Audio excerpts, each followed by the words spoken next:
Now. Hi everyone, and welcome to our HouseSit Hangout, run by HouseSit Match.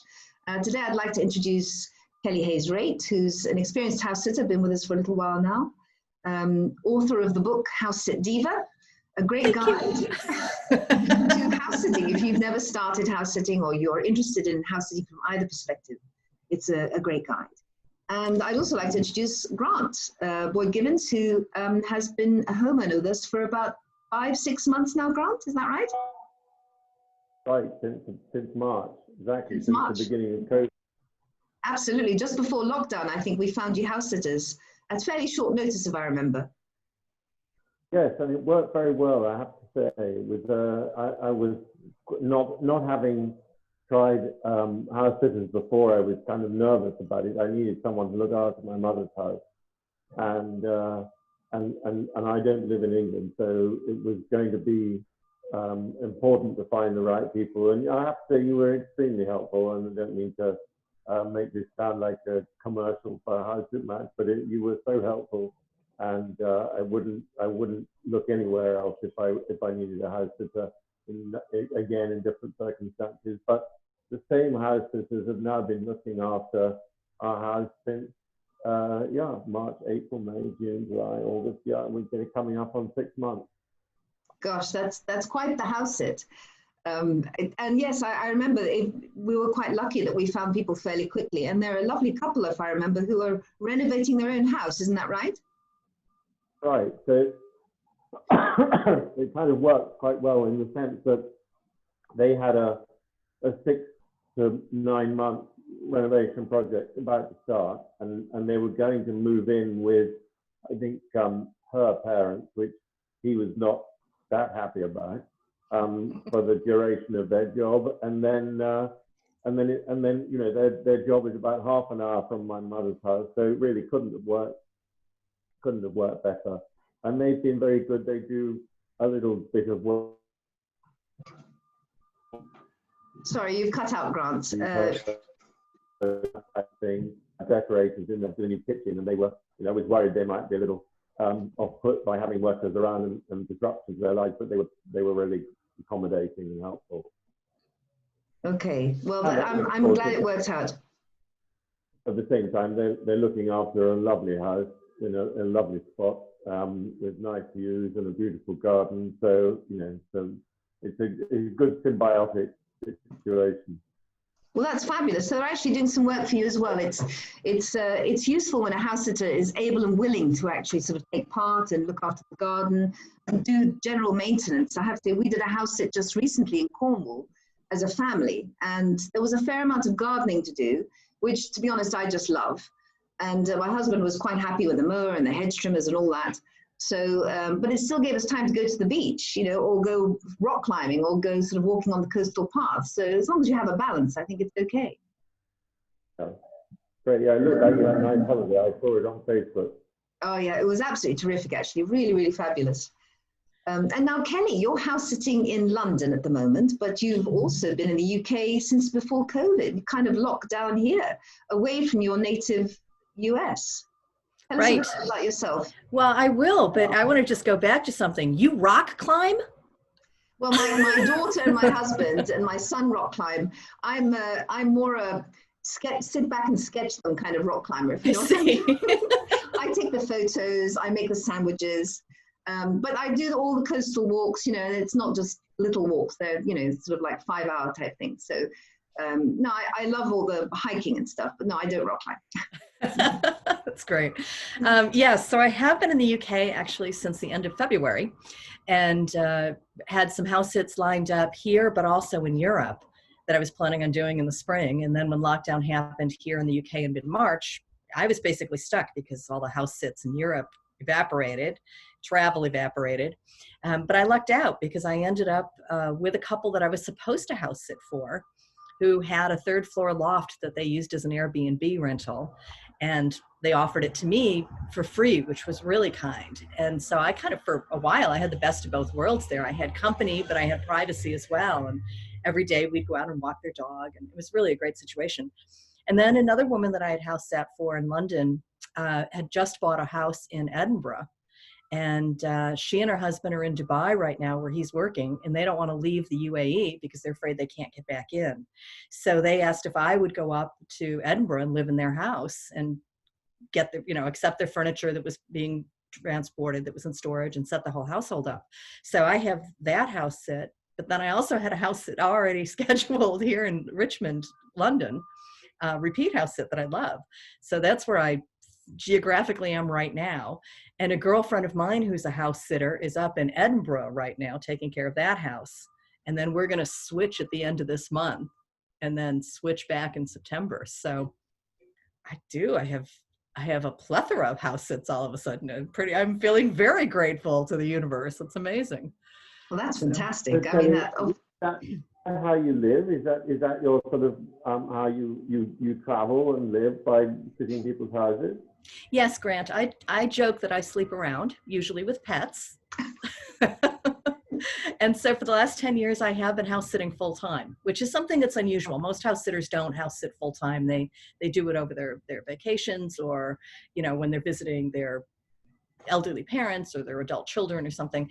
But for me, it's a lifestyle, and I'm a writer and a book editor and a book coach. So I can work from anywhere where I have internet. So I'm very lucky. So it's been a really fabulous lifestyle, and COVID actually for me hasn't affected the house sitting that much. It's actually kind of enhanced my opportunities, which is a strange thing to say. Well, there are fewer house sitters traveling right now, and as well as fewer homeowners traveling. So I can see that you're in the right place if you're able to support people you know already or people on networks. So well, we're delighted to have you on the network. So thank you for being with us. Thank you. In fact, Lamia, I wanted to ask you a question. I have friends who would like to come back to the UK, some British, some not, and house sit here, but they're having trouble getting house sits because of the government's 14-day quarantine requirement. What do you advise house sitters who are out of the country and want to come in and house sit? Well, if they have secured a house sit and they have knowledge of the country they're going to, what I suggest is they get a test, a COVID test before they leave, to establish whether or not they've had COVID or have it at the moment. So whether they have a live COVID test or an antibody test. And then when they get to the country, find out how they can get a test when they get there. So at least they understand their situation at that time, and they can share that information with the people who are hosting them. And then discuss it with the people who are hosting them, because it's up to them as a partnership to agree what's going to happen. Just good communications, make sure you know if you've got it at the time before you travel and then as you arrive, and just keep everyone in the loop. And of course, all the best practice that we advise on the website. The homeowner we stayed with, for example, we kept in communication throughout, before we arrived, during the whole time. She cleaned before we arrived, we managed facilities before, during, and after her departure, and likewise we did the same before she arrived home. So I think there's just a code of practice now during this COVID situation. But get tested before, get tested as you arrive, find out where you can keep getting tested, and try and be quarantined in the house if the house sit is longer than 2 weeks. That's really what you should do. Anyway, that's my advice for what it's worth. And how have you found people in the UK versus elsewhere? You're very well connected, Kelly, in terms of your network. How have you found people reacting to the whole COVID situation? You've obviously been in touch with homeowners, you've lived with homeowners. How have you found people reacting to this situation?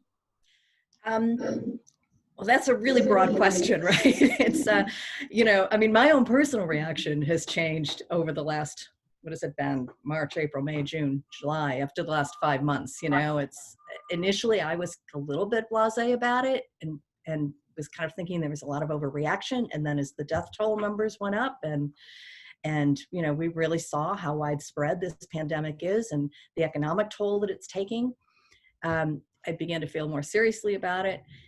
Now I am at a point where I resent wearing a mask, but I'm doing it because I'm so happy that restaurants and shops have reopened, at least in London. And I feel like it's almost my civic duty to make sure that we don't have a huge spike here and everybody has to close again and everybody's on getting laid off or furloughed. So it's kind of a strange thing to say that wearing a mask is sort of my civic duty, but that's kind of the approach that I have to it now, my own psychological approach. So I think everybody's different. I have a friend who's house sitting in Spain. She's between house sits. She's just trying to find something new, and it's really difficult and really challenging because people are traveling and then they're not traveling, and then they're not traveling and then suddenly they are, and there's quarantine now in Spain, and the air corridor between Spain and the UK is closed. And so, I mean, it's changing so rapidly. It's really difficult to keep up with it. I have another friend who was house sitting in Panama, and in the early days in Panama, men were allowed out on Tuesdays, Thursdays, and Saturdays for 2 hours a day. And those 2 hours were determined by the last digit on your ID card or passport. I mean, extremely restrictive. And, you know, he's a dual US UK citizen, and he was finally able to get an expat flight out to Texas, which is where he's house sitting now. And he's one of my friends who would like to come back to the UK. He's a UK national, but he needs to get a house sit that's long enough so that he can do the self quarantine thing. And it's just very, very challenging. So I think people's responses to this are very unique based on their own personal circumstances and based on how those circumstances can change. I mean, I'll tell you, I don't want to be all rosy here, but for the most part, my experience under quarantine has been pretty positive. I've had a lot of work. I've had been able to get a lot of writing done. It's been a time for me personally when I've thrived. But this last week, it's like they'd keep talking about the Corona coaster, you know, that roller coaster emotional thing that we're all on right now. And I've just been in a real slump this week. And it just has taken every ounce of self-control that I have to get myself up out of bed and wash my hair in the morning. You know? If it's a day when I wash my hair, it's a good day. See, you know, but it's like, you know, and I just, I don't want to be a Debbie Downer, but I think it's important that we acknowledge that this is something that's really unique in our history, and that it does have its psychological, emotional, and spiritual impacts, right? Of just the ups and downs. So I'm really happy to be here today because this is making me get picked up. Okay, good. Well, I think you need to become more British, and you need to blame the weather. We've had a lot of weather recently in Britain, especially in London, the southeast. So I think just blame the weather. I'll blame the weather. The heat wave was horrible. Absolutely. And Grant, now your experience of COVID, tell us a little bit about how you coped with all the changing news, not being in the same country as the house where you have sitters currently lodging. So tell us about that. We had a long lockdown here, and I loved it. My children, I have 2 teenagers and an 8-year-old son, and I think they missed school a lot. They missed seeing their friends, and so we had, and of course, you know, time passes much more slowly when you're young than it does later in life, and so I imagine that it seemed interminable to them. But we have had marvelous weather, and we live in a nice house in the suburbs with a swimming pool, a big garden, and dogs. And so, you know, really, it couldn't have been nicer. It was just like a very long holiday at home. The boys were doing a fair amount of work online, but not all the time, and so it was easy in that respect. And then we usually go road tripping in the summer. And we weren't sure if we were going to be able to this year. Our plan was to go to Switzerland and Austria. And in fact, there were no restrictions in place, so we were able to go. In fact, nobody even checked our passports the whole trip. I don't think we've had our passports looked at more than once. And we saw quite a range of reactions. And interestingly, I mean, I would have expected the reactions to be characteristic of different nations, but in fact, they were characteristic of different regions. And we were on Lake Geneva for a while where people weren't taking mask wearing or social distancing at all seriously. And then we moved a little east to the middle of, or a little bit east of the middle of Switzerland, so a bit east of Zurich. where people were taking it much more seriously. And then again, we moved further east to Innsbruck in Austria, where everybody was wearing a mask. You went into a supermarket and I saw one person not wearing a mask in the supermarket. And then further east in Austria, again, nobody wearing a mask. And then the day before yesterday, we were in Graz, and sort of mixture. So it was surprising to me to see such a wide range of sort of local reactions. And one other thing that I think is worthy of comment is that we were at an event in Montreux for 3 days, and it involved going up and down a mountain using a funicular train, and it was obligatory to wear masks on the train. And there was it was mainly young. The age group of people at the event was sort of 16, 17 up to sort of, well, I was the oldest, I think, 62. But I think most of the younger ones were sort of, I think, up to about 30, 35. And there was a group from France, which has had, quite a difficult time with COVID, who you'd have thought would know enough about the danger of the spread of the virus to respect mask wearing, and they were the most, they were the least inclined to comply with any of the sort of measures.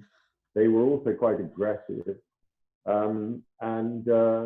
so that was a bit disappointing. The Swiss organisers, of course, as you would expect, took it all quite seriously and wanted people to wear masks, but were reluctant to enforce it. Which reminds me actually of an event that I was in Switzerland for when they banned smoking in restaurants back in about, I suppose it was 2002 or 2003. And there was a restaurant that my wife and I particularly liked in St. Moritz, and one of the reasons we hadn't been there much recently was because every time we went to there, we came out thinking of cigarettes because everybody was smoking. And so the night the ban came in, I booked a table for dinner there, and I thought, how nice, we'll be able to have dinner without being, coming out thinking of cigarettes. And we went into dinner, and we went into the restaurant for dinner, and people were smoking all over the place. And I said to the manager, what's going on? It's become illegal. Why are you allowing it? And he sort of shrugged in a very Swiss way and said, well, they're the customers. Mm. So I think the Swiss are congenitally unwilling to do anything which prejudices the tourism industry. So although they were they seemed on the face of it to be quite keen on enforcing rules, in fact, they weren't really willing to. Yeah, restaurateurs here in London have been quoted as saying that it's not their job to police the rules.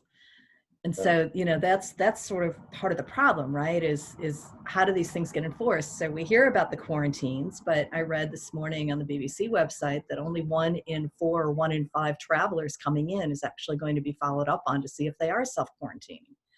So, it's not, and yet there was this last week, there was a woman in Austria who was fined 10,000 euros because she tested positive for COVID, and she still went into a shop and into a restaurant and into Ubers or some sort of ride sharing program without wearing a mask. And so she was fined 10,000 euros. So it's just. Where was this fine? Austria. Wow, that's a huge fine. I've heard of fines in France that have gone up to 500 euros, but I've never heard of 10,000. That's amazing. Yeah. Yeah. So, I think Grant's right. It's not only country by country, but region by region, as you saw too, when you were in Cornwall, Lamia. And and everything is changing so quickly, and it's changing day by day and hour by hour sometimes. So it really is difficult to make plans. And I think that sense of being in limbo is one of the things that is really beginning to grate on people a lot. Now, I've been living in limbo for a decade, as a full-time house sitter, right? I sometimes don't know where I'm going to be 6 months from now. And so I've developed quite a sense of faith and trust that it will all work out. And you know, it always does. I haven't slept on the streets yet. So, you know, there's always been something, but I remember the early years, and I mean years of doing this and recognizing how much work I spent to develop that level of trust.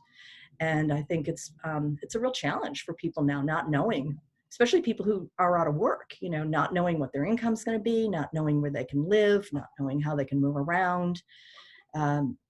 You know, it's an interesting time, right? What's that Chinese proverb? May you live in interesting times. Well, we definitely do. There's no doubt about that. I mean, from the house sitting platform perspective, you know, we're still available for people to use us. And there are some people who are planning trips, whether they are within the same country or they're going to look after properties they own elsewhere, or they're finding people to look after properties elsewhere. But it's the whole thing is grinding much slower. People are reticent, people are cautious, and then whenever governments are reacting to data that they receive from other countries, you know, a country will shut down or they require quarantine, that slows that country down. So we're finding it very unpredictable, but there is still a need for house sitting and house sitters. And we are here to provide the service, but with caution and with guidelines. There are blogs on our website that talk about the cleaning routines. We're trying to provide these kinds of services to share information so that people are as informed as possible. And we advise people all the time to look on their country website and the destination websites, the government websites, to find out what is the current ruling. And don't just trust yesterday's news. You have to trust the news of the day, of the hour, just as you've said, Kelly. It does change regularly. Let's project forward now. Let's just go, let's say, to 1 month's time. I mean, Grant, would you have house sitters who have extended their stay now for 5 months? Is there a time limit for their extension? Are you hoping they will stay for a bit longer? What's the plan there?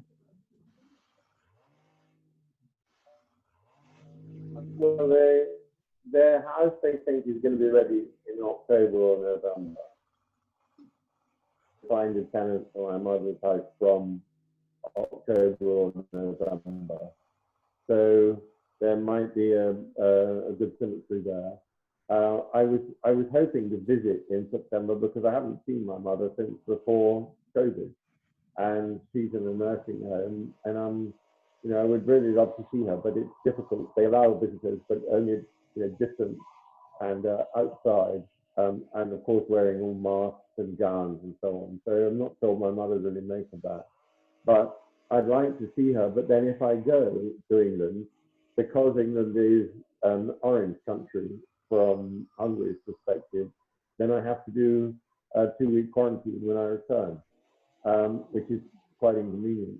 So, I mean, and there is a way around it. You have to have 2 negative tests in 48 hours. So I could do that, and I could sort of self-quarantine on the top floor of our house where we have an apartment. So I can manage it, but it is not ideal. And then in terms of, you know, what happens later, well, my expectation is that we're going to see a considerable duration for this pandemic, and it's not on its way out now, and it's not going to be on its way out until, you know, maybe middle of next year if there's a vaccine or more effective treatment. So, yeah, renting out my house or my mother's house or finding another house sitter, I suppose those are my options. Yes, Kelly. Volunteering. It looks like a lovely house, by the way. Yeah, it's a lovely house, and I've done a fair amount of work to it in the last year. It was painted at the end of last year, and I've got a very good gardener who's been, I think, doing wonders with the garden. It was a difficult thing because my mother was a very keen gardener, and then during the early stage of her decline into Alzheimer's, she sort of, you know, stopped gardening, and I've never been much of a gardener, so it presented a challenge, and I had sort of 3 more or less useless gardeners for over the course of about 3 years, and then I found an excellent one.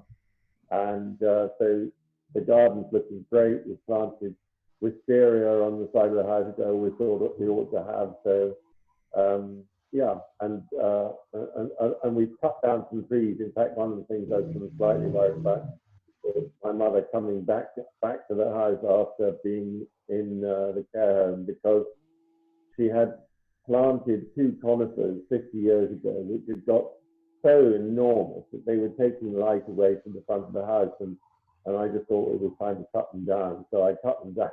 I was worried if she came home, she might say, you know, what the hell's happened to the trees? But basically, the house is getting nicer and nicer. So yes, Kelly, I saw you raise your hand. You know, maybe we should talk about that later. Great, sounds like a match. Fantastic. Great. And in terms of Hungary, which is where you're based, Grant, you mentioned that the UK is currently an orange country. So there is a scale of countries that are easy to travel to currently and not. And it sounds like they work out the accessibility of the countries based on a number of factors like we do. Are there other countries that are sort of loom orange or red at the moment? I think France is also orange, Spain is orange, and the countries to the east of us, Bulgaria, Romania, and Ukraine, are all red.